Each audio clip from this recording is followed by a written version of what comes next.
Hello, everybody, and welcome back to the 33rd episode of the Triboro Podcast. I'm your host, as always, Justin Alonso, joined on the other side of the WNHU studio, Nicholas O'Brien. How are you doing? I'm doing very well. Nicholas O'Brien. Very good.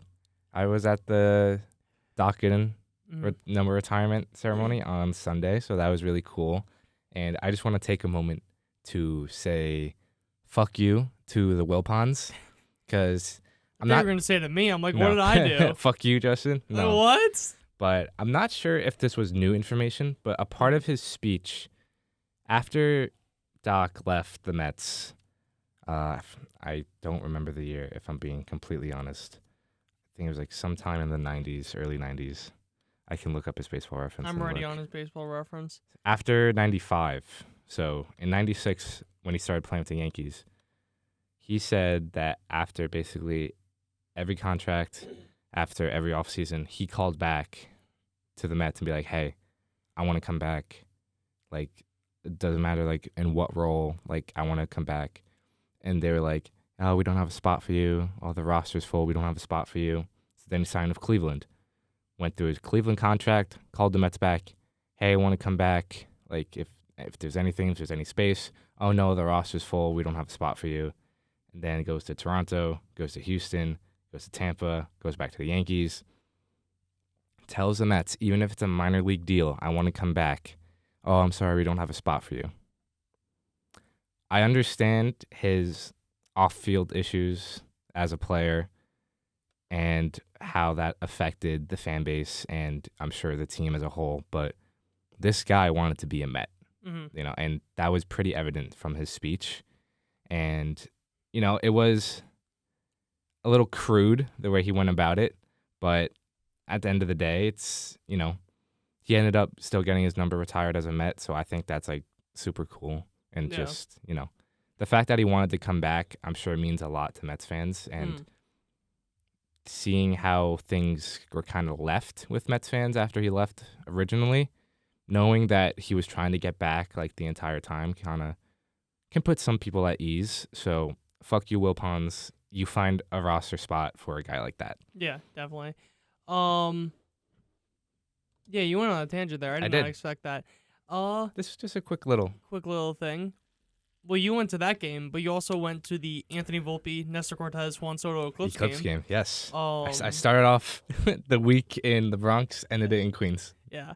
It was a scene straight out of The Natural. Anthony Volpe hit a home run right as he did. The Eclipse did a full path of totality in the Bronx. Yeah, definitely. 100% what 100%. Happened. We were there. 100% Can confirm. I would have recorded it, but I didn't want my eyeballs to blow out. Yeah, exactly. Burnout. But no, that was... The Eclipse was very cool. Yeah. I thoroughly enjoyed that. The game was really good. You were such a nerd in the car. It was cool. I love... That was so funny. I'm such a space geek, and, like, the last Eclipse I couldn't see because my family was in Florida, and we were going... That was the day we were going to go back home, so it was just a lot of traveling.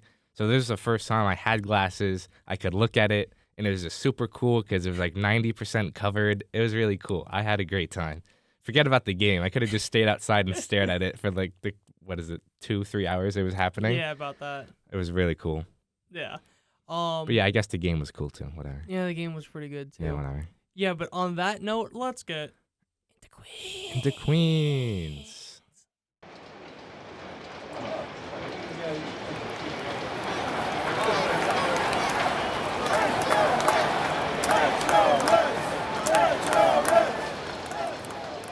Now entering Queens. Hello, everybody. Welcome back to Queens. A new week of Mets games have finished. Another rain out in the middle of the week, but the Mets came away with 2 series wins, one against the Big Bad Braves, another against... Thank you for changing that. Thank you. That annoyed me so much when you said Big Bad Atlanta. I know. Sorry. The Big Bad Braves. Happy? BBB. And one against the very hot Kansas City Royals team coming into the weekend. But, yeah, I mean, this team looked a lot better. I mean, yeah, we'll just jump right into it. This team looked a lot better this entire week.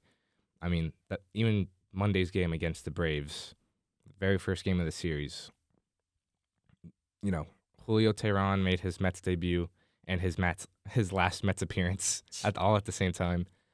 He did not last long. I believe it was only like 2 2/3, and he kind of got lit up.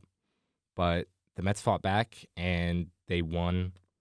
I believe it was 8-7. They won 8-7 after being down 4-0, I think, in about the third inning. But that's what you saw a lot this week with this Mets team. It's just the constant fighting back, that they're not giving up. They're not just, once they're down early, they don't kind of just lay on their side and roll over, But loved what I saw from them. The offense seems to have really turned a page somewhere during this week. A lot of better at-bats, better just overall hitting. They're working counts. They're taking their walks. They're not striking out as much. I don't think so. I don't know if the stats back that up, but that's just the plate appearances feel a lot better. Exactly. But, yeah, like I mentioned, Julio Teheran had his Mets debut and his last Mets appearance. Excuse me. Burp you. But just ate breakfast. It's okay. Bacon, egg, and cheese still in the stomach. Bacon, egg, and cheese. Bacon, egg, and cheese. But, yeah, so Julio Teheran didn't last long. And as we've seen a lot from David Stearns, he is very quick to DFA an arm. It doesn't really take much. Basically, like one bad outing, 2 at the most, you're out. I mean, you saw it with Michael Tonkin, you saw it with Yohan Ramirez, and then you saw it with Julio Teheran. So they signed him to a deal. He made one start, and he got DFA'd. And I think he was going to be outrighted to the minors, and he declined, so he's now a free agent. But I remember seeing that. I think he's signing a minor league deal with the Cubs, so whatever. But thanks for stopping by, Teheran, I guess. Thanks. Why? It was weird. Yeah, it's because they signed him it was a 1 year, $2.5 million deal. Yeah. So money, whatever. But it's just, why? I think maybe because I know it's a thing with minor league arms. Yeah, because at that point, I don't think you're allowed to call up a 40-man roster player. I think you couldn't call them up until April 12th. So maybe they just needed that spot start, and they just signed him. I never knew that was a rule. Yeah, I kind of forget like what exactly it's for, but I think it's like for the start of the season, you can't call anyone up until April 12th unless there's an injury. Which, I mean, it makes a lot of sense. The Yankees definitely abused that in years prior, so. Right. So I think that was it, but I think the salary wasn't guaranteed, so it only paid him however much equal to the amount of time he was on the roster. So it was a $2.5 million deal, but he probably just made, a couple $100,000. If that. Right. So is it by roster? How long he's been on the roster, or how many starts he made? Roster, like days on the roster. Oh, so that may have been like. It's like 5 days, something like that. Maybe $100K. Maybe. If you think about that. Yeah. No idea. It's actually kind of funny, but. Yeah, but thanks for stopping by, Teheran. You'll be a really cool Immaculate Grid guy later down the line. But, yeah. Hauser kind of got roughed up in this Brave series. I mean, if you think about it, soft tossing righty against the team who probably hits the ball the hardest. A guy who's looking for contact, a guy who's looking to, I guess. Well, he's throw looking you for off weak. your rhythm. Right, he's looking for weak contact. But when you're facing a team that hits the ball as hard as the Braves, that does not know what weak contact is. Exactly, it's not a recipe for success. So he went. I mean, hey, he still went 5 innings, so good for him. But 5 innings, 5 runs, like almost 100 pitches. As a 5-starter, I think that's okay. Yeah. Like, I think there's better days ahead for Hauser. It was not. Bad matchup. Yeah, it was really not a matchup in his favor. Mm-hmm. And then Jose Quintana, 5 2/3, 3 earned runs, almost a quality start. Like, that's where you're gonna get. Yeah. So the pitching was fine this series. The story of this series was the offense. Like I said, they didn't give up. Even the game that Hauser got roughed up in, the Mets brought it back and not almost, but they got the tying run on base in the 9th inning as they lost 6-5. So let's see, they were down. What's this? 1, 4, 5, 6. They were down 6-0 heading into the 8th inning. They scored 3 in the 8th, scored 2 in the 9th. Mhm. So they were right there, and I think it was one of those moral victories where, yeah, you didn't win the game, but just Good to see the fight. exactly the process. You didn't give up. You didn't just lay down on your side and kind of just Never take the give beating. up. Exactly. Never give up. But yeah, and then they gave it right back to the Braves as they won the last game of the series, 16-4. That was a very fun game. Now let them have it. Exactly. You can have it. But no, that was really good. Liked what I saw from the Braves team, and with the new schedule, a lot of these division matchups mean that much more Yeah. because you're playing your division rivals They're less. weighed a lot more. Right. Go, go, go, go, go. Sorry, power up. But taking out, I know I still call it a series win. The fourth game, or I guess the third game of the series, got rained out. So you played For 3 games. now it's a series win. Right. You played 3 games. You won 2 out of 3. That's a series win in my book. You take the first series of the year with the Braves in Atlanta. I think that's pretty big.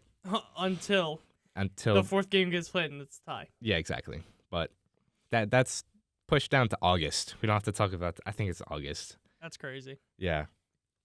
But yeah, so really good series overall. Liked what I saw from the offense. The pitching was I think that was the story of this week as a whole. The pitching was okay. The offense really carried. But heading into the Royals series, the Royals won, I believe, 6 straight games heading into Friday's game. And they won the first game on Friday. And it wasn't particularly close. Yeah, 6-1 victory. Luis Severino got the start. We were watching some of that game. Severino, solid, I think. You put it very well. I forget if you've ever said it on the podcast of the three Severinos. They won 7 in a row. They won 7 in a row? Yeah. Jeez. But the Mets won game 1. Yeah. Oh, I thought you said the other way. No. Oh. Do you want me to describe it or do you want to describe No, it? go for it, yeah. I said this right in the beginning of the game. You have 3 Severinos. You have 7 innings, 10 strikeouts. Sorry. No runs, Severino.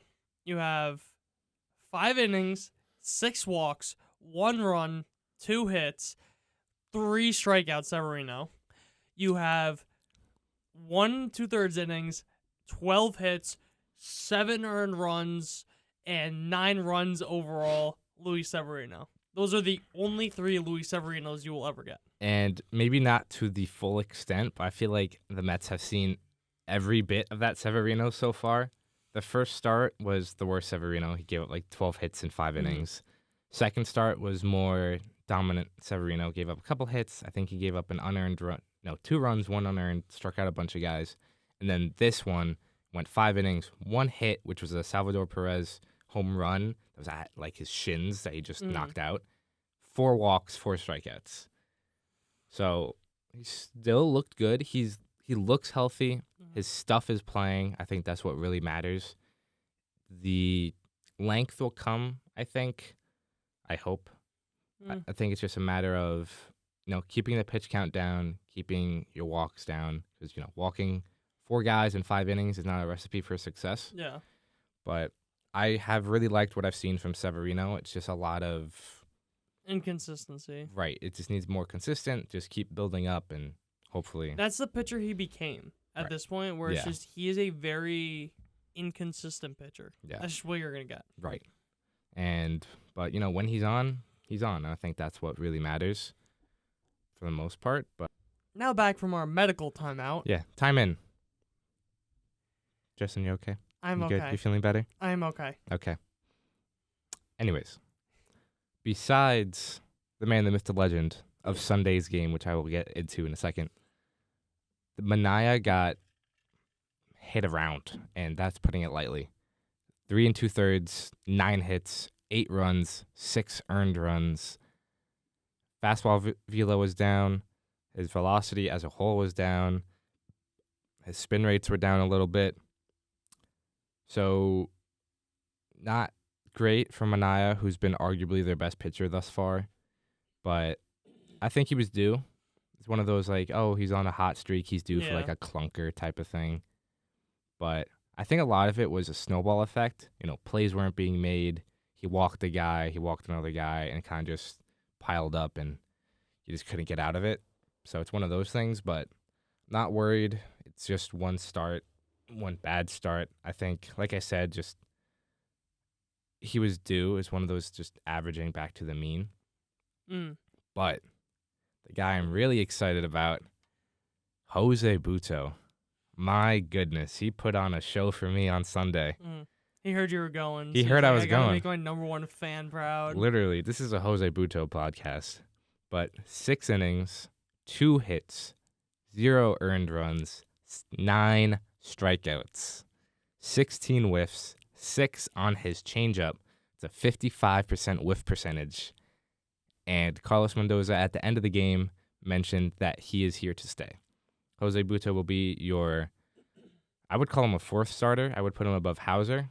So your rotation at the moment is looking like Quintana, Severino, Minaya, Butto, and Hauser until everyone gets healthy. Still waiting on Senga, waiting for Tyler McGill to get back, which I think you should put him in the bullpen.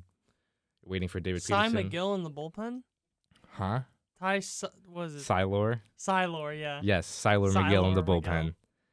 But you're still waiting for David Peterson to come back from hip surgery. Max Kranick Chiquita. is, I believe, on rehab assignment, so he could be a potential arm used in the later weeks. But Jose Butto looked amazing. I mean, again, a really hot Royals team, and they won the first game, lost the second game. This Royals team is looking really good so far this year. Second place Royals. Right. The offense looking really good. Bobby Witt is looking really good. And Bobby shit, baby. as a whole, I think they held Bobby Witt, pretty well. He didn't really get a lot. Let me try to... I'm looking it up. Yeah. Because it seemed like it. I know for sure he had 1 hit on Sunday against Butto. He had 3 hits total in the series. Right. He had 1 against Budo and then 2 on Saturday. Right, so there was 2 against Minaya when he was getting roughed up. Yeah. So on the Saturday game, he went 2 for 5 with a walk as well. with a walk, okay. But for the most part, you held Bobby Witt, who's, I would say, their best hitter. I don't think it's that Yeah. close. His average went down 25 points. His OPS went down 100. Wow. Small sample size. I of know, course, small but sample size go crazy. But yeah, no, they held Bobby Witt, who's their best hitter, to, Yeah. like you said, 3 hits and a walk the entire series, which I think is huge. But Going into the game on Friday. Thursday, he went 4 for 5 with 2 home runs against Houston. Next game went hitless. Went 0 for 4. Right. So, I think that's huge. That's really yeah. That's really what you need from your pitchers. Like when you're meeting a team as hot as this, and when they have a player as hot as Bobby Witt is to start the season, And good at baseball. and very good at baseball, being able to shut him down like that is huge. You know, I think He does not look 23. I'm sorry. no, he looks like 25, 26. That's crazy. Sorry, go Just on. the mustache and It's the the goatee. mustache, yeah. Yeah. But no, I think that's huge. I liked a lot from what I saw this weekend as a whole and this week as a whole. But I'm very excited for Jose Butto to finally get it sounds like he's going to get a prolonged look as a starter, and I think he's earned it. I mean, you can argue that he should have made the rotation over McGill out of spring training, but, everything happens for a reason. The argument. Yeah, exactly. But no, everything happens for a reason.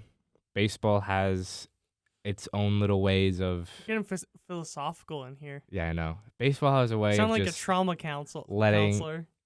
everything kind of work itself out. It was like, oh no, we have a roster crunch. We have too many of this guy. Oh, this guy got hurt. All right, well, that solves that. You know what I mean? This would be a perfect time for a BetterHelp ad. Exactly. We are not sponsored. But if But you we want to could, reach out, If yeah. you want to. I mean, hey. But no, I liked a lot from what I saw this entire week. This was a very different Mets team that started the season. Since they started 0-5, they have gone 7-3 since. Mm-hmm. And I think that speaks a lot about the mentality of that clubhouse. Carlos Mendoza is still a new manager, and he's still getting his feet wet. But he's had some hiccups, obviously, as a rookie manager. But overall, I have really liked what I've seen from this team. I know an 0-5 start is not great. They are still under 500. But there's things to look forward to, and there's a lot of positives to take out of this week as a whole. Mm. I mean, just looking at some notes I have down, the first week of the series, they had a 69 WRC plus. This week, they had a 103 WRC plus. So the offense just turned a corner, I think. It's just a weak sample size, so it's just you need that to prolong. But just looking at some numbers, Alonso this week, 4 home runs. He hit 474. Nimmo, 2 home runs, a 1.258 OPS. McNeil was hitting 412 with a 994 OPS. You have a lot Come on, McNeil. I know. You're right there. I know. Come on. I can't believe him. But McNeil has looked a lot better. Could have been 6 points better, but Seriously.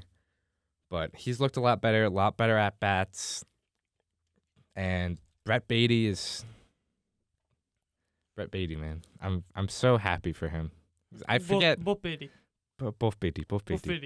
But I forget if we mentioned this last week.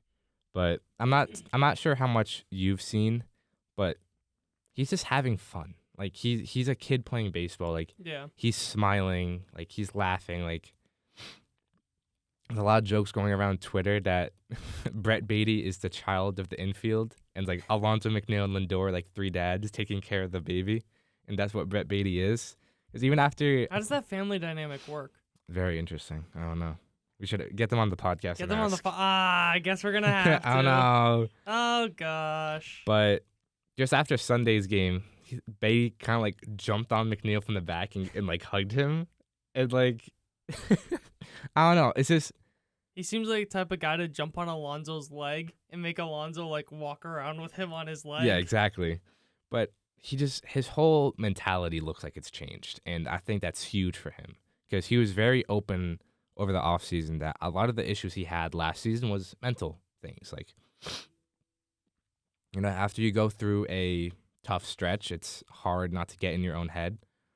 But something he said that I liked a lot was that he has to keep in mind that he is one of the best 30 third basemen in the world. You're playing in the major leagues. There's 30 teams. There's 30 starting third basemen, and he's one of them. Mm-hmm. And I think that's a really cool way of just thinking about it, and I think it's gone a long way thus far. But, as much as I like what I'm seeing, there is some, I guess, under the hood stuff that I would like to see that hasn't really translated yet. And the biggest one is power. I mean, right now he's slugging 377, which is not good at all. And, you look at his little savant bubbles, which I love to look at. Bubbles. A lot of his underlying stats aren't pretty. Is that who you were looking at yesterday? Yeah. He's 32nd percentile in expected weighted on-base average, 28th percentile expected batting average, 49th percentile expected slugging, 8th percentile average exit velocity, 35th percentile in barrel percentage, so on and so forth. So far it's working. A lot of his, even in Sunday's game, he had a few hits that were kind of like little bloopers. So it's working now, but for long-term success, I'd like to see him hit the ball harder. I think that's his biggest thing right now. Yeah, that is a big thing where, like, with his game, you want him to have more power, especially at third base, the hot corner. You need more power from a guy like that, and if he's not consistently barreling up the ball, you're not going to really get that. Right. Especially from a guy who, coming up, had, I think, like 50 grade power, I think they had on that. I can get it quicker. Yeah, The race. You probably have it, what's it called? Bookmarked. I do. They gave him They gave him 50 game power. I was just gonna say that 50 game power, 70 raw power, which is good. Like that's nothing to scoff at. Jinx. Not going But- to touch on. Well, guys, it looks like we're going to the Bronx because the person besides me cannot talk. Nick.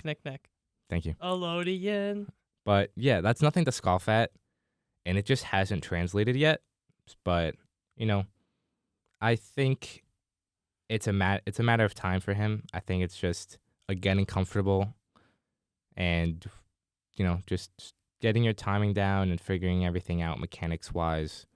So I'm not worried yet, but still something to kind of monitor because that level is not exactly sustainable. So we will see. And of course, we have to bring up Francisco Lindor, who is still struggling out of the gate. It was really nice. I want to get your thoughts on this because it's been a little more controversial than I would have thought. So a lot of Mets fans decided to give Lindor essentially the Trey Turner treatment and kind of try to pick him up. And, they gave him a standing ovation on Friday. And even throughout the weekend, it seemed like a lot of people were cheering on for Lindor. Even on Sunday when I was there, every time he was up, people were standing, people were clapping, people were like yelling his name, all that. What are your thoughts on that? It's tough because, one, I'm looking at his underlying numbers. They're a lot better than his actual numbers. But I don't think Bill from Flushings is going to know about his baseball savant page. You know what I mean? So he still is an elite fielder. It's tough because that's not the New York I'm used to. I'm used to the other way. Yeah. And I feel like, in a very weird way, a guy like Lindor may react better to the booing than the cheering. That may sound really weird, but just knowing the guy Lindor is, I feel like that's a much better way to hold him accountable. And he's such an accountability guy that, in a very weird way, you're cheering to try and make him better, but for him, booing may make him better. Yeah, I can see that. That, I know that sounds really weird, Maybe, yeah. But I will say though, he after Friday's game, which was the big one, I guess you want to call it, he mentioned in the post games it's nice to know people have your back essentially, because as much as we put players on these pedestals, they're still human. Some guys react. I'm not sure Domingo Home Run is, but Yeah, well, some people just don't deserve that. But some people react well to booing. Some people don't. Some people are indifferent. But at the end of the day, it's nice to have support, especially from the home crowd. So I think it was a nice gesture, but I didn't think it would go on the entire weekend. But, I think it's good for him to know that there's a lot of people who are rooting for him. Because obviously there's a lot of people who are rooting against him.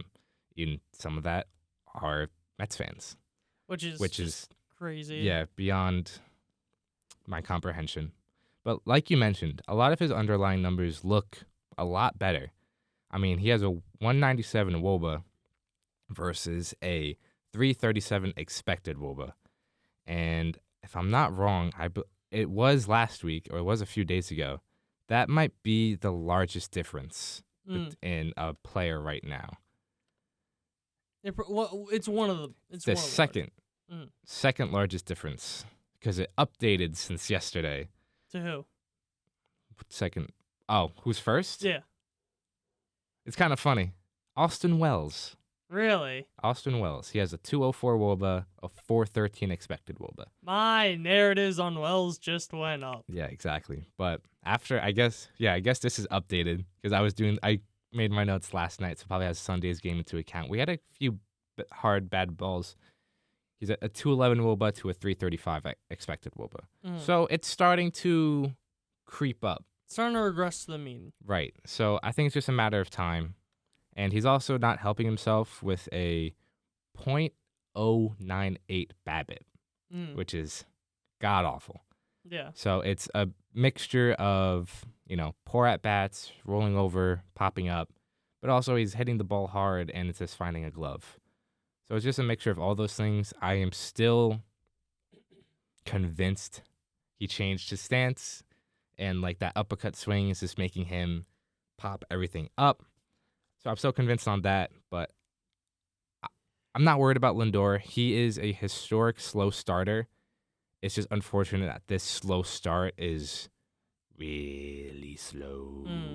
Yeah, some people have to realize some guys are just historically slow starters, and BABIP has an example of that. We're going to get into another guy who's a historically slow starter that BABIP has something to do with it in the Bronx. But I wonder if you can guess who it is. Yeah, guess who it is.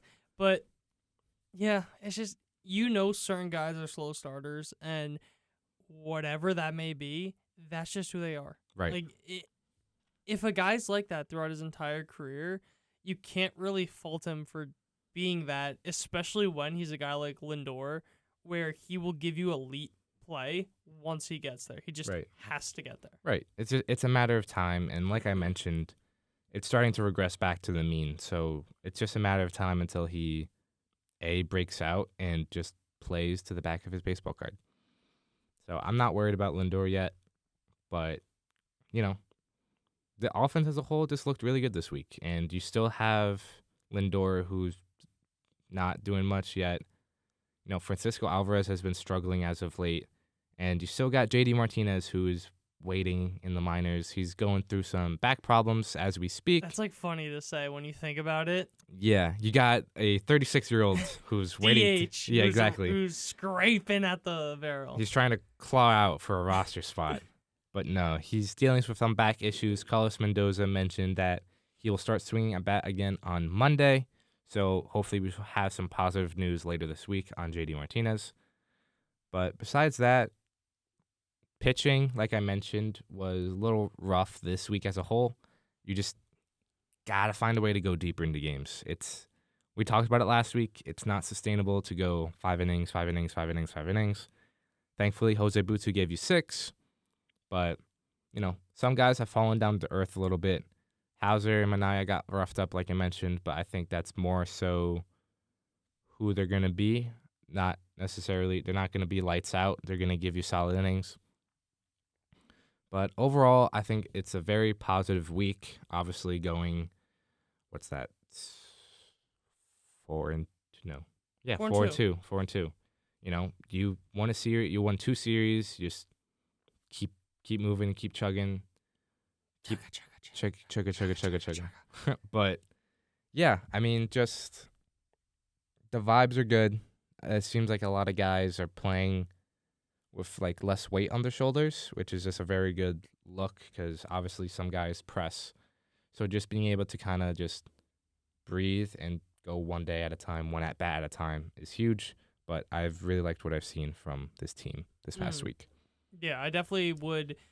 It's more than you could have asked for when you really think about it, giving you were going to the series? Not good. I want to say like you were 4-5, maybe. Maybe 4-6, something like that. Yeah. Where you weren't doing good.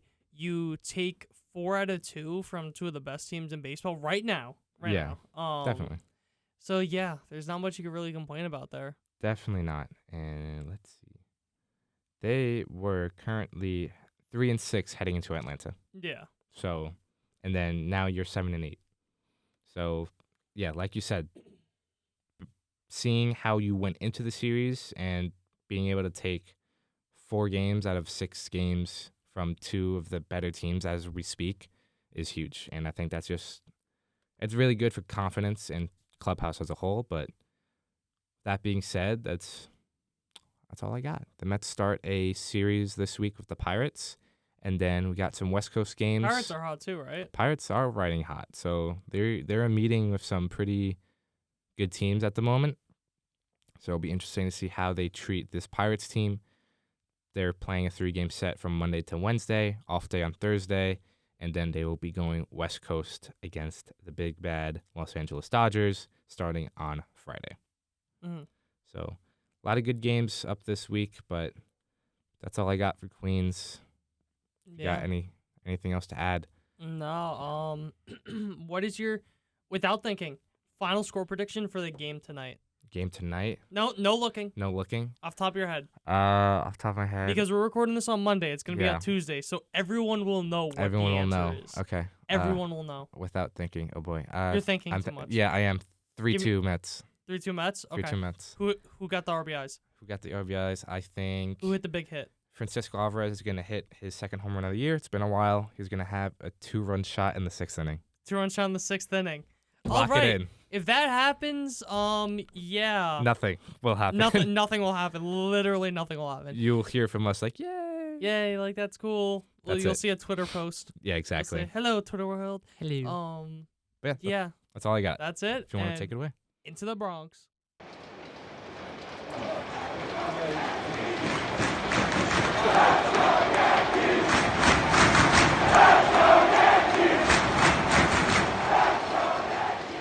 Now entering the Bronx. Hello, everybody, and welcome back to El Bronco. El Bronxo. El Bronco? El Bronxo. A white Ford Bronco? Ford Durango F-150. Yeah, but welcome back to the Bronx. The Yankees, like the Mets, ended up winning 2 series, going 4-2 over the week. They played a AL Central team and an NL East team as well. We were there for that. We were there for that, We were yes. there for that. Wow. Who but WB Mason? Look behind you. Is actually a truck. Yeah, there's a. Oh, it is. That's why I said that. Yeah. Hello, WB Um, Mason. The Old Spice theme. Yes, the Old Spice whistle. Yes, our roommate Evan thought the WB Mason It's Old Spice. was Old Spice. Yes. Love you, Bubba. We love you, Bubba. But yeah, getting into it. So John Birdie was placed on the 10-day IL with a groin injury that they're calling an abductor injury. That was Kind of out of the weird. blue. Out of the blue, yeah. It was in between game 1 and 2 of the doubleheader in Cleveland. And just, yeah, that didn't really... All I'm going to say is thank God Oswaldo's hitting. That is... Yeah. You would literally have, and this isn't an exaggeration, a black hole at third base if Oswaldo Cabrera I mean, was hitting like last year. Who else? Kevin Smith. I forgot, yeah. Who I forgot they had him too. Yikes. Jahmai Jones. Is he still on the roster? Yeah. Has he played a game? He's pinch run. Oh, okay. Yeah, he pinch ran for Stanton. Forget which game, but I want to say the most recent game he pinch ran for Stanton. Okay. One of the Okay. Cleveland games he did. Yeah. All right. Yeah. Sure, yeah. No, but still, yikes. Yeah, that. The third base is getting thin real fast, if not already. Well, speaking of which, DJ LeMahieu is expected to begin a rehab assignment soon, so that's good. Who knows? He's coming off a fracture in his foot that's been bothering him for how long? Right. So you can't Rely on him. Like, you can't rely on him to be that guy. Mm-mm. And then really just it for the injury news. I'm not sure if we mentioned it, so I just wanted to mention it again because I believe it happened on Monday that Garrett Cole, I couldn't get the exact amount of pitches, but I want to say it was like 20 to 30 pitches he threw on flat ground, and he said everything was went really well. No issues, was where he should be. So obviously great to see, even though somehow the Yankees have one of the best starter ERAs in baseball, which doesn't make sense. But yeah, so the Birdie news sucks, but overall definitely some, because Birdie is a slot in for DJ because DJ wasn't healthy. Yeah. So him getting hurt, I wish you could have in a week, but it's not necessarily a bad thing. Yeah. Yeah. Not doomsday. Not just doomsday, yet, yeah. 'cause you figure one of Oswaldo or Birdie's gone when DJ's back. I would assume Birdie. I'm Or Birdie trying to moved see. to Birdie does have options. So if Birdie's not I don't think they. hitting. I think they'd send down Jones. Keep Birdie as I forgot it. Yeah. Yeah. Send down Jones or Smith. Yeah, you're right. If not, I think that's what happens when they both come back. Yeah. That they just send down Jones and Smith. Yeah. That's probably the better thing anyways. Yeah. They have a lot, just looking at this, if DJ and Birdie come back and no one else gets hurt. For those listening on Spotify, I just knocked like the shit out of the desk, which is made of wood. But if they come back, I've never seen the Yankees with this good of a bench. You have either a platinum glove winner or a very good young catcher on the bench. You have Trent Grisham, who's won a Gold Glove and is a league average hitter. You have, call it John Birdie and Oswaldo Cabrera, or DJ LeMahieu and John Birdie. It's very solid. I can't think of a better bench in baseball. Honestly, that's definitely, as long as Oswaldo keeps hitting, that raises the floor of that bench by a lot. Which we'll get into later, but I was very shocked at how he was able to just stop for 3 days and then be like, "Yep, I'm back." Right.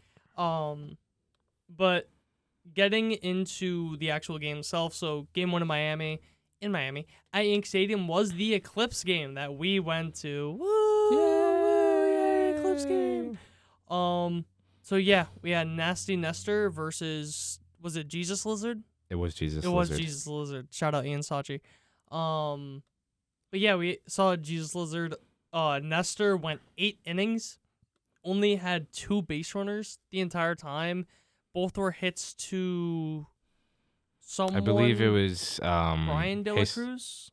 Yes, it was Brian De La Cruz or Jesus Sanchez. But I think it was De La Cruz. Whichever. I think it was De La Cruz. One guy got 2 hits, and all they had were 2 hits. Yeah. It was a 2-hour game, which was very nice. 2 hours and 1 minute. And 1 minute. And if I'm remembering, 1992. Yes, it was the shortest Yankee game since 1992. Home game. Shortest home game since 1992. Thanks, Ian. Thank you, Ian. Yeah, but just a fun game. You had Anthony Volpe, who before the game I posted on Instagram. I'm doing victory laps on this because I don't care. Before the game, I posted on Instagram saying, "Where were you for the Anthony Volpe Eclipse game?" First at bat, he walks. Second at bat, 3-run home run to give the Yankees the lead. Then the other 2 at bats had they were both 9-pitch at bats. 6 or 7 of the pitches called were not strikes. He got rung up on 2 of possibly the worst calls I have ever seen. Yeah, those to were the point rough. where Volpe almost got into a full-on knockout, drag-out brawl with the umpire in the second one. Like, he was getting pissed at the Like, put in perspective, he was halfway down the first base line. He turned around, took his helmet off, and started, like, yelling at the umpire, which I have never seen from him. Right. As a 23-year-old, kind of have... 22-year-old. 22, yeah, sorry. Getting, like, that pissed at him, that's kind of... It was kind of funny. It was funny. I don't blame him, though. Those were some of the worst calls. Like, it's funny, because Nick pulls out the MLB app after... Because it's not even like, oh, at the game, we could clearly tell. Yeah. No, we pulled out the MLB app. We saw the strike zone. And Nick just looks at me like... Yeah, yikes. Like... It was not pretty. Not pretty whatsoever. Nah. And then another guy who is... It seems like we're mentioning these guys, like, synonymous. All the time. Juan Soto hit a home run because it's Juan Soto. Of course he did. And right before the pitch, the guy behind us was gambling a lot, let's call it. Let's put it nicely and call him a degenerate gambler. I don't know how nice that is, but yeah, sure. No. He was gambling a lot, like props and all that. And he asked our roommate Joe. He's like, "Yo, what do you think's gonna happen?" And Joe just goes, right before the pitch, home run WB Mason sign, exactly where it went. The very next pitch. Yeah. But Joe is clairvoyant. Yeah, that was the first pitch, or the first Yankee Stadium home run as a Yankee for Juan Soto. Very nice. Cool. Extend him. Like, it's honestly at the point where, like, we said before the season, like, oh, extend him, whatever, But watching him, like, bro, if they don't extend him, like, you better sign 7 guys for a combined $5 billion. Yeah. Like, that is... Yeah. I mean, he's obviously off to a good start. Juan Soto's being Juan Soto. It's not like he's Oswaldo Cabrera, Where, like you said, Juan Soto is being Juan Soto. Like, Oswaldo, he hasn't proven it. But Juan Soto has proven Like, he's done this year in, year out. Like, I'm a big believer that people overuse the term generational player. But he is a generational player if there ever is one. Yeah. He is that guy that you could pencil in for a 400 on base, 25 to 30 home runs every year. Yeah. And just... He's very good at baseball. He's very good at baseball. But then going into game 2, the only real notes I had were it was another Yankees win. Let me get because I just want to get the exact numbers for you.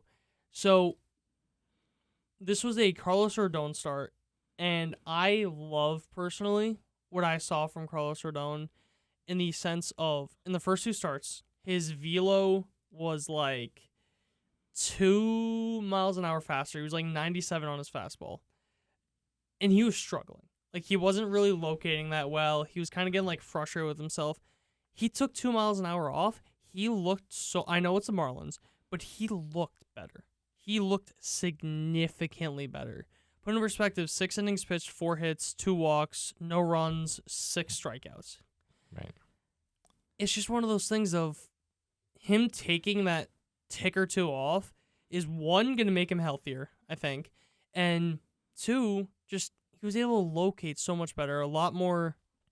His command and control were the best I've seen it, just straight up as a Yankee. So just I mean, I think it's telling that he takes off a few ticks on his fastball. Or just overall, and he has better command. I think his slider was down a mile or 2. Right, and he has better command because if you think about it, if you're going full throttle every pitch, your command is going to go. It's going to come and go because of just how much force you're putting into that torque, that it's so quick that you don't have complete control of your arm. Yes, I know, but I'm a righty, so I'm just doing the movements with my arm. But no, I think it reminds me of... Because I just brought it to mind that Cole Reagans on the Kansas City Royals has been off to a fantastic start. He's known for throwing hard, but he sits around 96. But when he needs it, he can reach back and get to 100. He did it a few times against the Mets on Sunday, but, we talked about it at length on Friday on the radio show about the pitcher injuries. But being able to control your fastball and still sit at a good speed, and then later in the count or later in the game when you need to be able to reach back and get that extra mile an hour, I think that's more beneficial than just, pumping 90, 98, 98, 98, that's 98. Just you're not locating. Guys are getting on. You're getting frustrated. Right.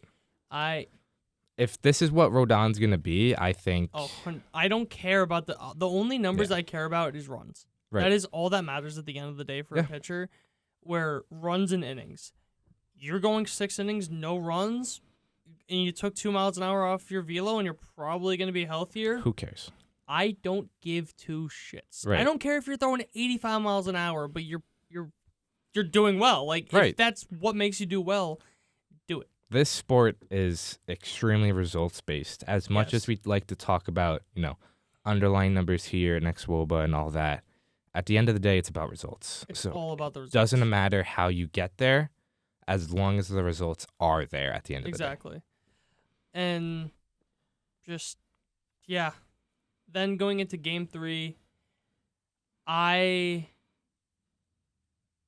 love that they finally put Anthony Volpe in the leadoff spot. I know people have had differing opinions, specifically like people I've talked to, like my roommate Joe. He liked Volpe a lot more in the 6 hole. To me, Glaber was starting to struggle. You had a guy in Volpe who was one of the hottest hitters, not even in your lineup, in baseball. I think going into the Guardians series, he had the second highest on base in baseball, or the second highest average in baseball to, it was either Juan or Jimenez. I think it was Juan. And then the second highest WAR in baseball to Bobby Witt. So you have a guy who's just off to an incredible start, and you have Glaber who's struggling. And the speed, Glaber gets on base, but the speed that you're adding with Volpe is just unmatched. He is the fastest guy on your team outside maybe Grisham. Yeah. But you put him and even then, I think that he's a much better base runner than Grisham. Not a knock on Grisham. I just think that's one of Volpe's strengths by far. Yeah. You're putting a guy who is, because the main reason is one, the speed and just how he messes with pitchers. Right. Where he's like dancing off first base, and Glaber's not going to do that. So you put a guy there that's going to mess with the pitcher while he has to pitch to Soto and Judge. That is so much better. Yeah. Like that. I definitely agree. My only negative, I guess you would call it, is if it ain't broke, don't fix it. But at the same time, I think it was Glaber more so than Volpe forced their hand, just because I think he was 0-10 in the first 2 games. Right, just because how much Glaber's been struggling. I think you had to move him down the lineup, and at the same time, it's like, who else are you gonna put at leadoff? So I think it's one of those things where if you didn't have to move Glaber, I think Volpe stays in the 6th spot just because, like I said, he's been hitting there. Why risk messing up his rhythm or whatever? Mm-hmm. But it's just the fact that Glaber's been struggling so much that you had to move him out of that leadoff spot, and there wasn't really anyone else that, personally, I would like to be at leadoff. Fuck it, Aaron Judge. This is in 2022 again. Yeah. That's crazy that he was the leadoff hitter for a while. Yeah. But my things with that too is Glaber wasn't a bad leadoff hitter for the Marlins series where, yeah, the numbers weren't there, but he saw, before the Marlins series, saw the 2nd most pitches in baseball. So he was seeing pitches, he just wasn't getting results. But then he went 0 for 10. Yeah. You know what I mean? So it's like one of those things, and he started swinging more out of his shoes where he just, you could live with it because you saw so many pitches, but then just, And my only counterpoint, and I think I know what you're going to say to this, but is he's hit leadoff before in Volpe for a while. So it's not like you're just putting him in a spot he's never been in. And obviously he didn't do well last year in leadoff. That's like the counterpoint to my counter. But I don't know. He's been in leadoff before. He knows the role. You're putting even more protection behind him. So I don't, because to me, it was also a thing of, it was an inevitability that he would be a leadoff at one point in the year. Yeah. So I agree. Why not put him there when things are going well? He's seeing the ball well. So it's a much more seamless transition. And also as a way for Boone where, okay, he's hitting so well. Hopefully this won't change it, because if I'm doing it at a time when he's not really struggling, then move him up to leadoff. Right. So it's... Yeah, no, I get it. I understand the process behind it. It's just one of those things where, like, if a guy's on fire and he's just hitting well, he's seeing the ball well, like, personally, like, I don't want to touch it. Like, let him do his thing. Once he maybe cools off or comes back to earth a little bit, then you can decide, like, see what's going on. But if a guy's on a hot streak, my instinct is to just let it go. How much of this do you think had to do with Judge? In the sense of he wasn't really hitting well, but you put on a guy who's hitting so much better, so you're putting your 2 best hitters in front of him, so you get both of them on base, and then you have to deal with Judge. That's going to put a lot more pressure on a pitcher. Like, we saw that in, I'm going to skip a little ahead, we saw that in Game 3, where that's what happened. Volpe and Soto both got on base. Judge hit a 3-run home run, which is literally how you draw it up.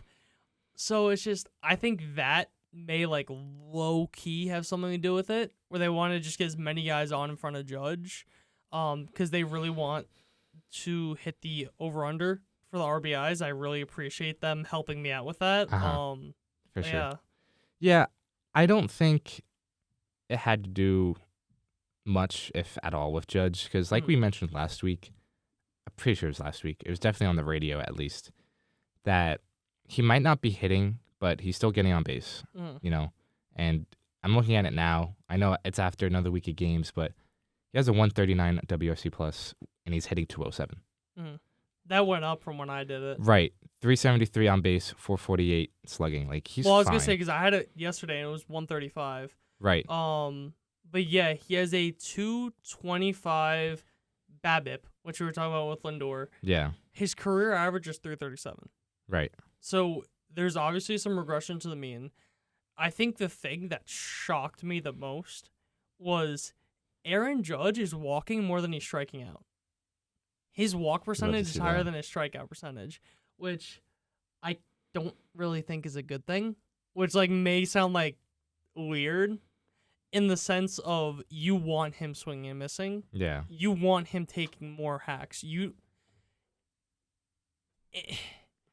It's one of those things where obviously like you're not going to complain, but you're curious to see if he would do just that much better if he kind of like backed off on the walks. I think that says more about the lineup than Judge himself, because Rizzo has, I think he's been a little better, like as of late, like past 2-3 games late, but he hasn't really got off to a good start.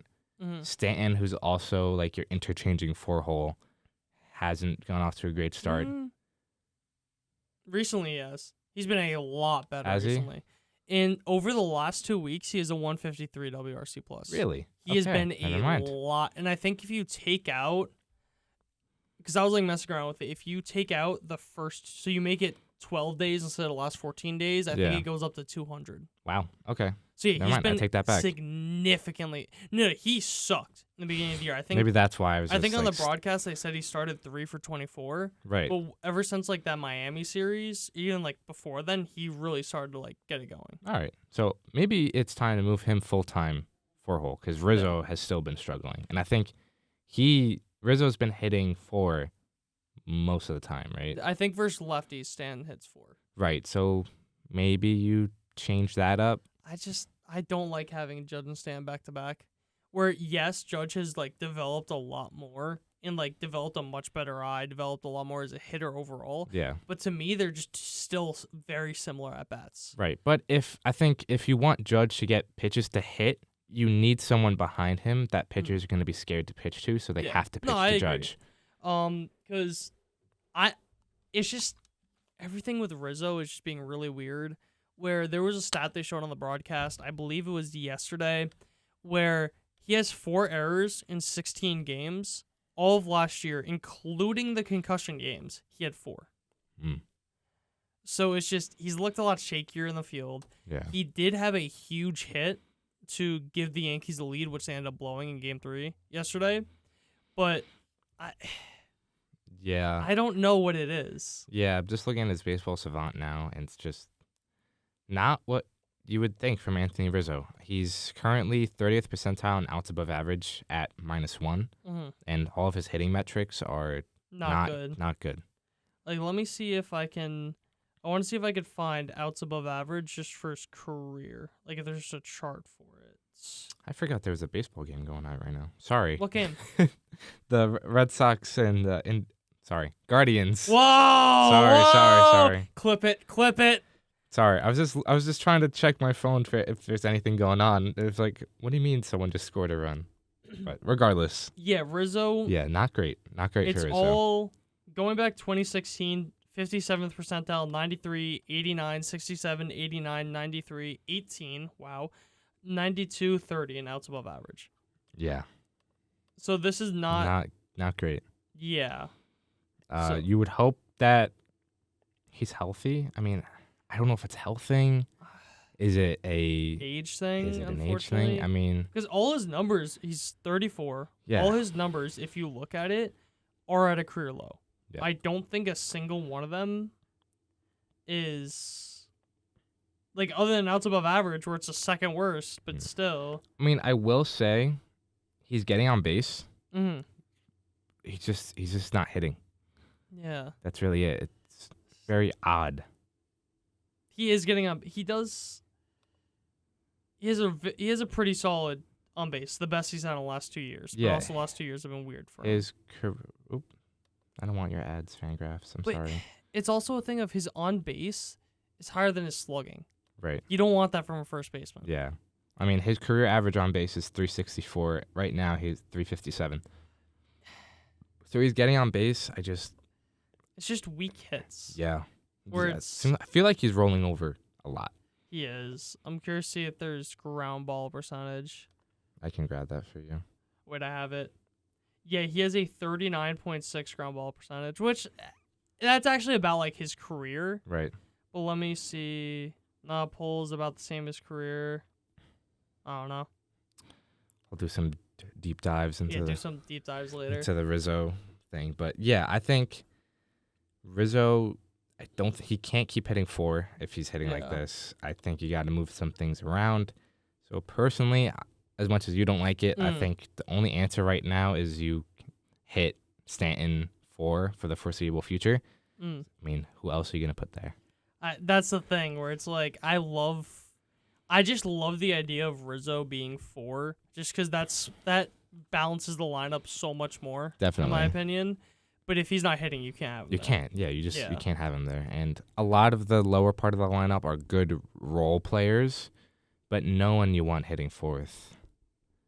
Especially Oswaldo. Damn. Fuck it, Oswaldo Cabrera Right. 4-hole. There's the crazy thing is there was a point 2 years ago where that could have been a possibility. I'm pretty sure he was batting third at one point in 2022. Jeez. I want to see if I could find that now. Oswaldo Cabrera Fangraphs. I'm 95% sure there was a point where he was hitting like very high up in the lineup. That would be interesting. How would you find it? You would find it in season stats? No? I would probably say splits. Splits? All right, let's find this. Some riveting content going on that Yeah, I'm just exactly. talking to Live to content. stall. Yeah. So so we go to 2022. Batting. So he had a game where he was batting first, a game where he was batting second, 6 games where he was batting third. And Interesting. in this season, I want to say, how many games did he play in this season? He played. Oh my god, why is this being dumb? 44? Yeah, about that. Yeah. So about what is that? 25% of his games he was sitting in the top third of the lineup. Yeah. That's a time. We're at such a better place. Yeah. But yeah, another guy I wanted to highlight was in game 2 with a doubleheader, Cody Poteet. Yeah, where did he with come the Yankees recently traded for in the offseason. 6 innings pitched, 6 hits, 1 earned run, 4 strikeouts. Good stuff. Yeah. 4 strikeouts is. I know it doesn't sound like a but lot. against the Guardians. The Guardians don't strike out a lot. They like putting the ball in play. So that's Cody Poteet. Very, especially that lineup too, which is like pretty much all lefties. Remember the name. Yeah, that's very, very interesting. This is a Jose Buto and Cody Poteet Poteet podcast. Yeah. Yeah, the last kind of guy I wanted to talk about is Austin Wells, where I did not realize. I knew that he was getting a little unlucky, but you kind of highlighted it a lot in Queens, where, to put it in perspective, he has a 380 OPS, but all the advanced numbers, love him. Yeah. Where his on base, or his WOBA, you said was what, 200? About that? I think it was less than that. Yeah, about 200, maybe a little less. His expected weighted on base is 413. Yeah, you got which is 90th percentile. 204 WOBA compared to the 413. You have a 560 expected slugging. His actual slugging is 115. You have a 262 expected batting average, 115 actual batting average. Yeah. It's he has a 17.6 walk percentage. Nice. That's his number. He's walking more than he's striking out as a catcher. Right. Which is, pretty big. He's barreling up the ball. He's just 79th percentile in framing. I did not realize how good his underlying numbers were and how much they loved him. Definitely, yeah. I think, and with Trevino struggling, really struggling. Fuck it. Austin Wells 4-hole. Yeah, exactly. But I think it's time to give Austin Wells some little more runway at the catcher position. I will say, I think Jose Trevino has played better the last couple of games, a good bit better. Yeah. I will get you his game log right now. Let me Yeah, he has 4 hits in his last 2 games. All right. You know what I mean? Prove me wrong, Jose Yeah, Trevino. 2 for 3 with a walk, and then 2 for 4 with an RBI and Nice. with a home run. Yeah, he has been hitting better. It was a very low bar to cross. You good? Yeah. Yeah. But then kind of moving on to just the last thing I want to talk about is the bullpen is very much still worrying me. The issue with me, for me at least, was going into the season, you didn't really have that many names. But that's what the Yankees do, where they trade for these random relievers that you've never heard of, and they will be lights out. But when they're not, that's when you have like a pretty big issue. Mm-hmm. Where if you look at, because Game 3 was a very weird game, especially for me. Yeah. Where Judge hit the home run, and they put him up 3-0. I got very tired, and I took a nap right after that. I woke up, bottom of the 8th inning. It's 4-4. The second I turn it on, Estevan Florial hits a home run, which, yeah. It's kind of funny. Sorry. No, it is. And then, what can I word right now? And then going into the bottom of the 9th, Anthony Volpe hits a inside outs, a double against Emmanuel Clase to give the Yankees a lead. And then it goes into the top of the 10th in a tied game where Rizzo knocks in 2, and then Caleb Ferguson gives up 3, and the Guardians walk it off. But you look at the bullpen, you had Luke Weaver giving up a home run to Estevan Florial. Who's that? Like, Never heard of him. It was very... Clay Holmes still does not look good to me. I know you have very big... I very much like Clay Holmes. I'm a big Clay Holmes believer. Watching him pitch, he's either very good or he is the shakiest reliever you will ever see. And just when it's just that anxiety given from the shakiness that makes me so hard to like believe in him as a full-time closer. Yeah. Where it's just like, That's we've fair. seen it where he just has to work through it, but it's so just sometimes. You just named every Mets reliever before Edwin Diaz, so I've been used to that for years. Yeah. It's just the only guy that I could say confidently I fully trust is Ian Hamilton. Mm-hmm. Outside of that, it's just because I still do like Caleb Ferguson. He Yeah. did get like hit around, but I will say there was some shaky infield defense this Right. entire game, like especially Rizzo, where there was a play with Rizzo and Volpe where they could have ended the game. Rizzo, I think there was one where Volpe threw it away, and then there was another one where Rizzo the ball really hit him in the glove, but just popped out, and it would have ended the game. I believe it was on the tying run. The ball got hit to Glaber. He was like kind of slow with it, and then the runner ended up just jolting home, tied the game that way. So it's very... Yeah, some lack of situational awareness. Yeah, and just there was a really weird play where this isn't defense hitting. Like Verdugo hit a chopper where it got thrown to first, but he kind of like he ran. Like I'm not saying he didn't, but he kind of like because the ball was coming right at him, so he kind of just like he lost a lot of speed, got thrown out. Yeah. Where it's just this game was a lot of very weird things. I will say Guardians came in hot. Like they had one of the best records in baseball, and just to be able to take 2 out of 3 in Cleveland for a team that always plays the Yankees tough. Yeah. And you pretty much shut down Jose Ramirez. I don't think he really did much of anything. Well, he had 2 hits yesterday, so I will take that back. He had a home run. Like I said, Maybe you're sleeping. I was sleeping when that happened, so I didn't catch that. But Sleepy Justin at it again. EP Justin. But yeah, the bullpen definitely does worry me until I think part of it is you're not getting that much length from your starters. Yeah. You are getting a lot more, I will say that. But Nestor only went 4 innings, and just, yeah, you definitely need a lot more length overall. And because you had, let's see, 1, 2, 3, 4, 5, 6. You had 6 pitchers pitch on Sunday's game. Yeah. I mean, surprisingly, They are 9th in innings pitched from their starters with 84 and a third. No, they've been doing a lot better as of late. Yeah. They definitely have. Like, in this series alone, I believe Clark went 5 2/3. I will get that right now. And just to round it off, Clark went 5. the Yankees bullpen has pitched 61 and a third so far. Where does that rank? 11th. 11th? Yeah. Check the last, week. Call it. I got you. Last week or 2 weeks. I got you. We'll start at the beginning of April. Yeah. To now. They are 8th with 46. Mm-hmm. The first is the Dodgers with 51. So. Yeah. Just very...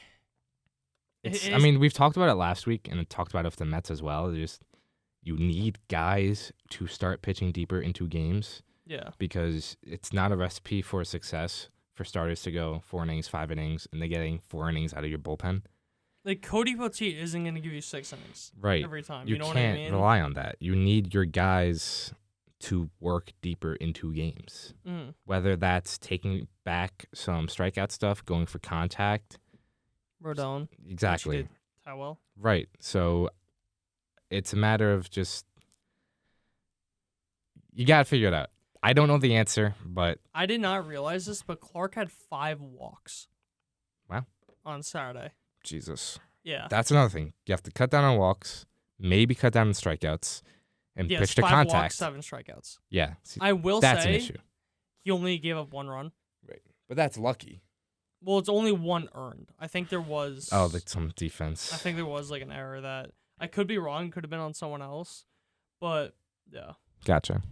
That's really all I got for Yankees, unless you had some other notes. No, I think, they're still going strong, but there's definitely some red flags, as you mentioned. I think starters are number 1, and I think that then feeds into the bullpen, but I think that just furthers the issue with the starters.